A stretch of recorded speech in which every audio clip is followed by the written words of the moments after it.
Welcome back. तो आज हम इंग्लिश स्पीकिंग कोर्स में पढ़ने वाले हैं प्रेजेंट इंडेफिनिट टेंस।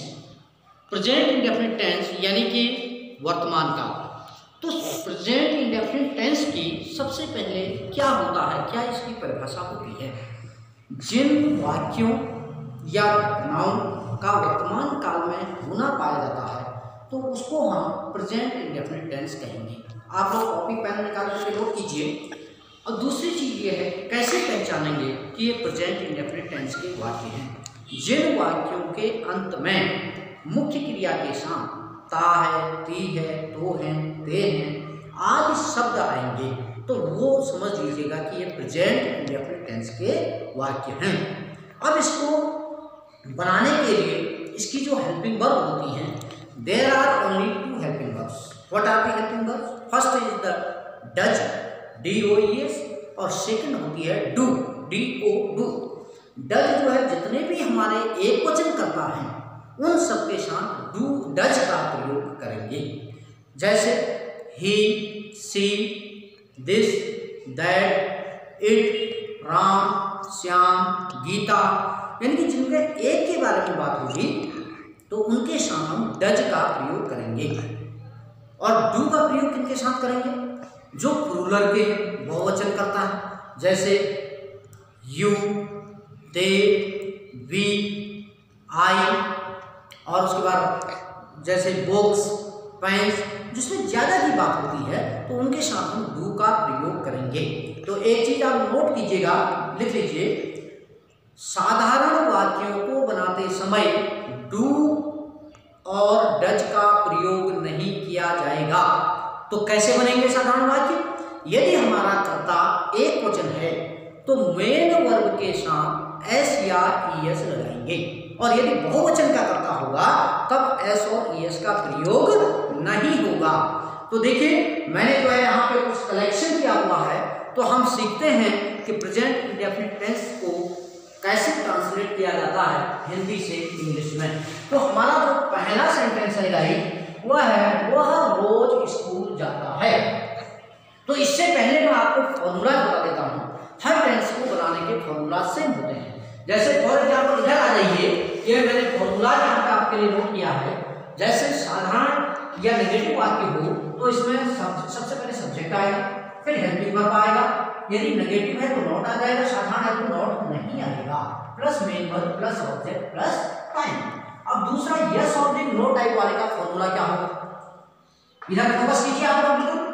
तो जिस यस ऑब्जेक्ट नो टाइप क्या होता है? जिन वाक्यों के प्रारंभ में क्या शब्द आता है तो उस क्या की अंग्रेजी हम नहीं बनाते हैं, बल्कि उसकी जगह हम उस टेंस की हेल्पिंग वर्ब का प्रयोग करते हैं। प्लस सब्जेक्ट आएगा, plus not, plus main verb, plus object, plus time आ जाएगा।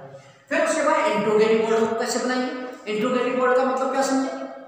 जिन वाक्यों के बीच में या प्रारंभ में या अंत में क्या, कब, कहाँ, कैसे, कौन, किसको, किसके द्वारा, किसके लिए, किसके साथ, ये सारे शब्द आएंगे तो उनको कैसे बनाएंगे? सबसे पहले उस इंट्रोगेटिव वर्ड की अंग्रेजी बनाएंगे, फिर हेल्पिंग वर्ब, फिर सब्जेक्ट, फिर नॉट, फिर प्लस मेन वर्ब, फिर ऑब्जेक्ट, फिर टाइम होगा। तो गाइस आपको समझ में आया होगा कैसे हमें बनाना है। तो चलिए अब हम जो है अपने सेंटेंसों को बहुत इजी ट्रिक से बनाना सीखते हैं। तो पहला हमारा सेंटेंस है गाइस, वह रोज स्कूल जाता है। देखिए, पहले हमें पहचानना है, मुख्य क्रिया है जाना, खाना, पढ़ना, सोना, हंसना।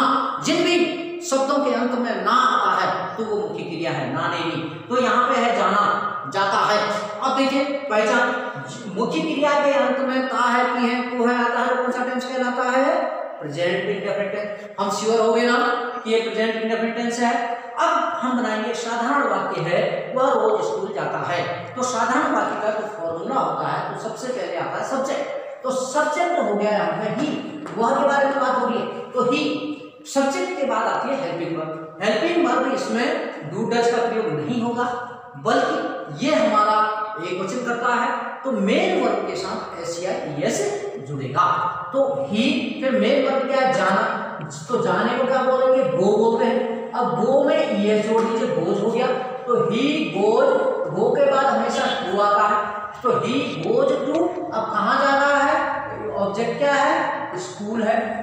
स्कूल। अब समय क्या है, रोज जा रहा है, तो रोज को क्या बोलते हैं गाइस, डेली बोलते हैं। तो हमारा सेंटेंस बन गया। अब सेकंड सेंटेंस पर आ जाइए, मैं अपने कपड़े धोता हूँ, ये भी अफर्मेटिव सेंटेंस है। तो सब्जेक्ट क्या है, मैं, तो क्या आ जाएगा, आई आ जाएगा। हेल्पिंग वर्ब आएगी नहीं इसमें, हमारी बात समझ, क्योंकि साधारण वाक्य एस और एस भी नहीं आएगा, क्योंकि आई आपका जो है यहाँ पर प्लूरल माना गया है। तो अब उसके बाद आएगा मेन वर्ब। तो मेन वर्ब है धोना, तो धोने को बोलते हैं गाइस वॉश। तो आई वॉश, अब बच गया अपने कपड़े, ऑब्जेक्ट तो माई क्लोथ्स, CLOTHS है, क्लोथ्स ज्यादा है कपड़े, तो I wash my clothes. Then next sentence guys, Rajesh मुझे एक किताब देता है, अगेन अफर्मेटिव सेंटेंस। तो राजेश के बारे में बात हो रही, तो राजेश हो गया सब्जेक्ट, राजेश। फिर आएगा हेल्पिंग वर्ब होगी नहीं, मेन वर्ब। मेन वर्ब क्या है, देना, तो राजेश गिव आएगा, GIVE, गिव। अब यहाँ पे राजेश अकेला है, तो साधारण वाक्य में एस जान कर छोड़ेगा। तो राजेश गिव्स, राजेश देता है, वो क्या देता है, मुझे एक किताब, तो राजेश गिव्स मी मीन्स मुझे, अ बुक मीन्स एक किताब, full stop, Rajesh gives me a book. Then next sentence guys, वह मेरी मदद करती है, स्त्रीलिंग है, तो सी आएगा, अफर्मेटिव है, तो सी मदद करना क्या होता है, सी हेल्प। अब यहाँ पे एस जुड़ेगा, सी हेल्प्स हो जाएगा, क्योंकि सिंगुलर सब्जेक्ट है, तो सी हेल्प्स मी, सी हेल्प्स मी, वो मेरी मदद करती है, सी हेल्प्स मी। कोई प्रॉब्लम नहीं है गाइस, आप मेरे साथ पढ़िए और मैं आपको बड़े आसान ट्रिक से जो है पूरी इंग्लिश सिखाऊंगा।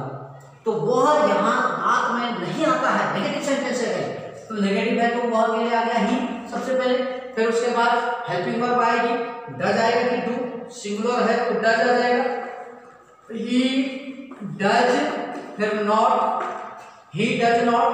अब उसके बाद मेन वर्ब क्या है, आना, आने को क्या बोलते हैं, कम, ही डज नॉट कम। अब यहाँ रात में समय है, तो यहाँ के लिए आएगा हियर, रात को बोलते हैं इन दी नाइट, इन दी नाइट। वह यहाँ रात में नहीं आता है, तो he does not come here in the night. The next sentence guys, क्या वे मांस कभी नहीं खाते हैं, तो क्या से शुरू हो रहा है, तो सबसे पहले हेल्पिंग वर्ब उसकी जगह आएगी, वे है तो प्लूरल का है, तो यहाँ पर आ जाएगा डू, क्या आ जाएगा, डू। उसके बाद आ जाएगा सब्जेक्ट, सब्जेक्ट है दे, तो डू दे। अब देखिए क्या वाले का, helping verb subject plus not, not है यहाँ पे है कभी नहीं, तो कभी नहीं के लिए आता है लाइक नेवर, NEVER, तो क्या बना, डू दे नेवर। अब उसके बाद मेन वर्ब है खाते, खाने को बोलते हैं ईट, तो क्या बना सेंटेंस, डू दे नेवर ईट। अब क्या ऑब्जेक्ट क्या है, मांस, तो मांस को बोलते हैं गाइस मीट, मीट मीन्स मांस, तो इंट्रोगेटिव है, नो सॉरी यस और नो टाइप है, तो do they never eat meat, क्या वे मांस कभी नहीं खाते हैं। तो नेक्स्ट सेंटेंस गाइस, वह तुम्हें कब पढ़ाता है, कब इंट्रोगेटिव सेंटेंस है, तो कब इंट्रोगेटिव वर्ड सबसे पहले आएगा, कब के लिए क्या बोलते हैं, व्हेन। फिर उसके बाद क्या आता है हेल्पिंग वर्ब, अब वह सब्जेक्ट है, तो हेल्पिंग वर्ब क्या आएगी, डज आएगी, सिंगुलर है, तो व्हेन डज। अब सब्जेक्ट हो गया ही, व्हेन डज ही। फिर उसके बाद मेन वर्ब है पढ़ाना, पढ़ाने को बोलते हैं teach, when does he teach. अब बच गया ऑब्जेक्ट तुम्हें, तो तुम्हें क्यों कहते हैं यू, तो when does he teach you, तो समझ में आएगा ही। देन नेक्स्ट सेंटेंस हमारा, यह सब कौन लिखता है, फिर क्वेश्चन पूछ रहा है, इंट्रोगेटिव है, तो कौन के लिए आता है हु। अब यह सब अकेले की बात हो रही है, यह सब कौन लिखता है, तो उसके बाद आ जाएगी हेल्पिंग वर्ब क्या आ जाएगी, डज, हु डज। फिर उसके बाद मेन वर्ब है राइट, लिखना, यह सब, तो क्या आ जाएगा, दिस ऑल या ऑल दिस, तो who does right all this या दिस ऑल, समझ आ गया भाई। इंट्रोगेटिव सेंटेंस है, वह रोज पतंग उड़ाता है, अफर्मेटिव, वह ही। फिर उसके बाद क्या आ जाएगा, मेन वर्ब है उड़ाना, उड़ाने को क्या बोलते हैं फ्लाई, FLY, तो फ्लाई हो जाएगा, फ्लाई FLYS सिंगुलर है, ऐसे ही एस जुड़ गया यहाँ पे, तो ही फ्लाई। अब क्या उड़ाता है पतंग, पतंग को क्या बोलते हैं काइट, ही फ्लाइज काइट डेली, रोज को बोलते हैं काइट डेली, वह रोज पतंग उड़ाता है, ही फ्लाइज काइट डेली। बार बार रिपीट कीजिए, मैं तुम्हें जानता हूं, मैं आई जानता हूं, जानने को क्या बोलते हैं नो, आई नो, अब ऑब्जेक्ट क्या है यू, आई नो यू, मैं तुम्हें जानता हूं, आई नो यू। वह हमें संगीत सिखाती है, स्त्रीलिंग की बात हो रही है तो वह के लिए क्या आ जाएगा सी, फिर उसके बाद हेल्पिंग वर्ब आएगी नहीं, मेन वर्ब में क्या सिखाना, सिखाने को क्या बोलते हैं टीच या टीच, ठीक है, सी टीच, टीचेज हो जाएगा, क्या हो जाएगा टीचे, क्योंकि एक वचन करता है तो अफर्मेटिव में एस या यस होगा, तो सी टीचे, फिर उसके बाद सी टीचे, अब उसके बाद क्या बच गया हमें संगीत, हमें के लिए सी टीचे दस, संगीत को बोलते हैं म्यूजिक। नेक्स्ट सेंटेंस, ब्रजेश दोपहर में यहाँ आता है, अगेन अफर्मेटिव, तो ब्रजेश, तो ब्रजेश नाम है व्यक्ति का, तो ब्रजेश आता है, तो ब्रजेश कम्स कहाँ आता है यहाँ, हेयर, ब्रजेश कम्स हेयर कब आता है in mid day, mid day means like दोपहर में, ब्रजेश सॉरी दोपहर में यहाँ आता है, Brajesh comes here in the mid day या इन मिड डे। वे हमेशा मुस्कुराते हैं, तो वे हमेशा मुस्कुराते हैं, तो वे के लिए क्या आ जाएगा गाइस दे हमेशा मुस्कुराना, तो मुस्कुराने को स्माइल कहते हैं, तो क्या हो जाएगा they always smile, they always smile. Next sentence है, हमारी बिल्ली दूध पीती है, दूध पीने का काम कौन कर रहा है हमारी बिल्ली, तो हमारी बिल्ली को बोलते हैं आवर कैट। अब उसके बाद मेन वर्ब क्या है पीना, पीने को क्या बोलते हैं ड्रिंक, तो ड्रिंक्स हो जाएगा, आवर कैट ड्रिंक्स, यानी कि हमारी बिल्ली पीती है, क्यों आया ड्रिंक्स क्योंकि बिल्ली अकेली है, तो ऐसे जुड़ गया, तो our cat drinks milk, our cat drinks milk, MILK milk means दूध। तो लास्ट सेंटेंस का इस टेंस का है वह मुझे इनाम देता है, तो अफर्मेटिव है, तो वह के लिए आ जाएगा ही। अब मेन वर्ब है देना, देने को बोलते हैं गिव।